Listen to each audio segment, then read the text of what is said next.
găsești la scară.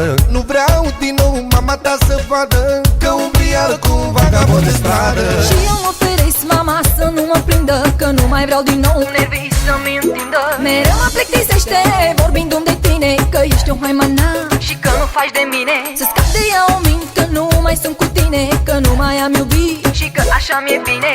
Poate îmi dă pace să stau liniștită, așa ai mai mult timp ca să mă faci iubită. Sărută-mă că mor, sărută-mă, sărută-mă că deja mi-e dor. Hai vino încoa ca să te sărut, că mai am de stat afară decât un minut. Sărută-mă că mor, sărută-mă, sărută-mă că deja mi-e dor. Hai vino încoa ca să te sărut, că mai am de stat afară decât un minut. Show Music Production, Dani, prințul Banatului, Sorina Ceugea. Poveste de stradă pentru voi toți, marca DPB.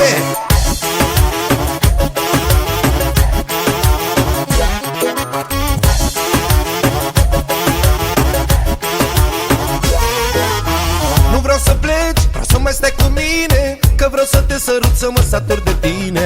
Aș vrea să adorm aici în parc cu tine, dar mama ta te ceartă și suferi pentru mine. M-am gândit mereu ca să mă mut cu tine, dar mama ar muri de n-ar mai ști de mine. Mereu mă controlează de parcă aș fi o copilă, că iubesc un vagabond, inima mea de vină. Vagabondule, vino ca vagabondule, dă-mi gurița ta. Vagabondule, mai dă peste cap, chiar dacă pari un băiat rău, ai sufletul curat.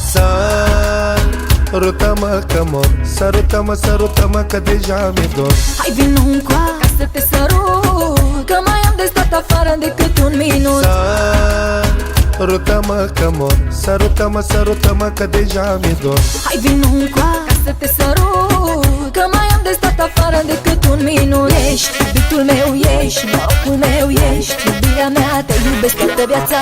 Ești iubitul meu, ești norocul meu, ești iubirea mea, te iubesc toată viața.